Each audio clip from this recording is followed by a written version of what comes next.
Enjoy your journey, disregard doubt, and do what needs to be done.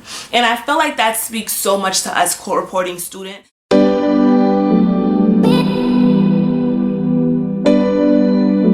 Hey guys, welcome back to my channel, LegallyEmoyTv. It's Emoy, the 28-year-old court reporting school vlogger.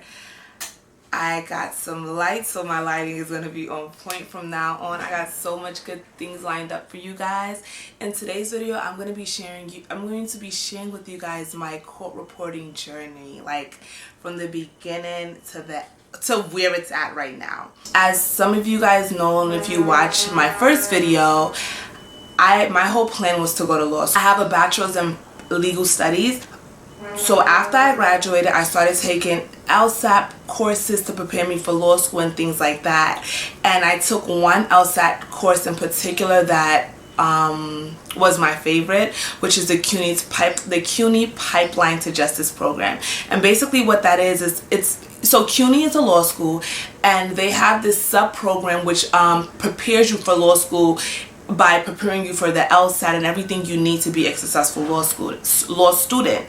I got into that program. I took the LSAT about twice and I did not score as well as I needed to be admitted into law school. So once that happened, I was in a state of sadness. I didn't know what I was gonna do because I put all my eggs in one basket as far as going to law school. But ironically, while I was studying for my undergrad degree, one of my capstone courses, we had to shadow a judge. Like, we had to go to the courtroom and sit in and shadow a judge. And the first person that caught my attention in the courtroom was the stenographer, but I never knew I didn't know what she was doing or what her role was. I was intrigued by her being there, but I didn't do my due diligence research to find out. So it was always something that was in my mind, but I just never, researched it. So fast forward to during this time, I was working at the DA's office as well as doing the Pipeline to Justice program. And as I was working at the DA's office, I realized I don't really think I want to be an attorney anymore. Reasons being, I wanted to be an attorney that specifically focuses on human trafficking work. That's something that was very dear to my heart. That's something that I wrote a personal statement on and things like that. But what I realized is I don't have to go to law school to help victims of human trafficking. I don't have to go to law school to be an advocate for human trafficking. So once I realized that, as well as realizing the hefty student loan that comes with law school, I decided, okay, maybe I shouldn't go to law school. And I was so intrigued by the court reporters, because when I worked at my job, I sat on the same floor with the court reporters, and I was so interested in them and their machine. So I asked a couple of them, what is this about? And they told me, and I was like blown away, and I was like, oh my god, I want to do it. But at this time I was still doing my Pipeline to Justice program, so I didn't want to just stop that and jump into something else. And I wanted to try my best at the Pipeline to Justice program before I just decided to do something else, although I already had in the back of my mind that was going to be my plan B. So once I failed the LSAT, I decided, you know what, let me try something else, which was the court reporting. So I started my journey at the New York Technical School. I started my journey at a court reporting school in Westchester. You can check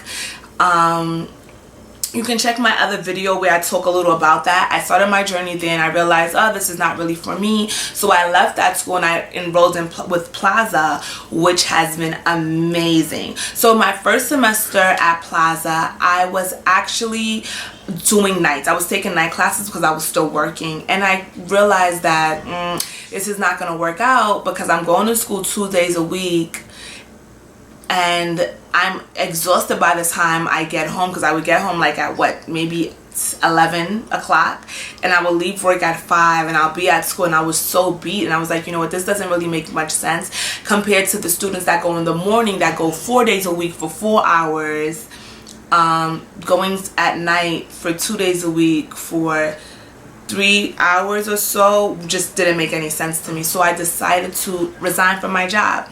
I worked as a gun trial preparation assistant. I loved my job. I loved working with the DAs, the ADAs. I loved working for the district attorney. It was just amazing. And I didn't leave my job because I didn't like it. I just left my job because I knew that I had bigger things to focus on that's actually bigger than me, you know, because me becoming a court reporter is something that's going to benefit my children eventually. Like when I have my children, it's something that's going to benefit my family, my husband, and all of us. So I realized that me taking a step back and actually going back to school full time is something that's going to benefit me in the long run. So because I was going to school at night, I wasn't retaining as much information as I needed to because I was always tired, and I just wasn't putting in enough work to, you know, really be able to meet up to the 2 days a week. I wasn't putting in enough work on my own. And I took my final and everything, and I realized I didn't really know my theory well. But I guess I was thinking like, this is just like college. It doesn't, you know, I could be able to just pick it up. So when I eventually got into advanced theory, I was lost, like lost. I did not retain anything. In intro to theory, you're learning the root word. And advanced theory, you're learning the prefixes and the suffixes. So if your root is not strong, you're in trouble. And that was my problem. My root wasn't strong in theory, so I had to redo it. So redoing it, I decided to do it in the morning. So I changed from nights to go to the morning, and I think that's like so good. If you know you're not really self-driven, you probably want to consider going in the morning. Yeah, so I realized that I did not know as much as I should know going into advanced theory. So I decided to go back and redo theory, and that was the best decision I've made. Going back and really mastering my theory it helped me so much. I can't even begin to explain to you how much it has helped me. Because now when I see words, I already understand the root. So learning the prefixes and the suffixes is not as daunting because I understand the root. So because I understand the root, I'm able to make better connections with inflected endings. I'm able to make better connections with making briefs and things like that. So that was something that really helped me so much, going back and making sure I got the theory down. So as far as my journey now, I'm in advanced theory and we're on chapter 37. So we're just about ending. So, you know, we're just about coming to an end because advanced theory ends at 40. So it's after 40, it's time to learn speed. So this semester has been really challenging, and I think it's really challenging because you have to really put a lot of work into it at this point, because it's no longer cat, hat, rat. It's now oxygen. It's now cumbersome, and you know, all of those have different endings and different prefixes, and you know, obviously bigger words than that, but those are the first two that could come to my head. So it's like, it's really challenging, and you just have to really be focused and organized. So that's really what I'm trying to do. I hope that was kind of clear. I feel like I was all over the place, but I hope you guys gained something from it. If it wasn't clear, I'll do another video on my journey. The reason I'm doing my journey is because, like I said, I got some great news for you guys. I'm going to be interviewing some really cool people. I'm going to be interviewing one of my classmates. I don't know if I would call her my classmate because she's not in my class. And in steno, is there really like a class? Like, because you're never with the same people forever, I don't think.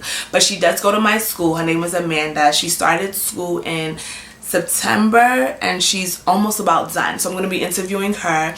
I'm also going to be interviewing my really good friend Alexa, which I started with. She just finished her 100 word question and answer. I'm going to be interviewing her, and I'm also going to be interviewing one of my former co-workers, Jasmine. So I have so much good things for you guys, and I really just want to bring you guys really good informative, sorry, I just want to really be bringing you guys really good content that shows you that everybody's story is different, that shows you that your journey is different, and that shows you that your journey is worth it. Like, if no one's journey is the same. And I just want to leave you guys with one thing that I got from one of my favorite YouTubers. Instagram, she said, remember, her name is Tokama Tamaya, by the way, so follow her on YouTube. She's freaking amazing. She's a law student, but so much of what she says and just her drive just really fuels me up, so I love watching her for inspiration. Remember, it doesn't matter what anyone else is doing. Your grind is personal. It's a waste of time to compare yourself to anyone else. Comparison is the thief of joy and the cousin of a hater. Enjoy your journey, disregard doubt, and do what needs to be done. And I feel like that speaks so much to us court reporting students. Is so much comparison, because you're in the class with your classmates and it's like you're hearing readback and you realize, oh, I don't be as good as shorty. You know, like, it's always something different, but just remember that this is your journey. And court reporting is such a I feel like it's such a I don't even know the word I'm trying to look for, but court reporting is such a solo journey in a way. Like, it's not about anyone else, it's about you. So don't even get into the habit of comparing or thinking, you know, within yourself, like, oh, I'm not doing as well. Why? This is all about you. Like, it's literally all about you, and you can do it. This is not something that can't be done. It just takes practice. Like, practice, and confidence. Confidence is key. Thank you guys so much for watching. I hope this video helped you, and stay tuned, because girl, and I know there's guys watching too, so stay tuned, guys, because I have some amazing people that I'm going to be interviewing to give you some really good insight. Thank you guys for watching. Bye. Oh yeah, don't forget to like, subscribe, and share this video. Bye guys.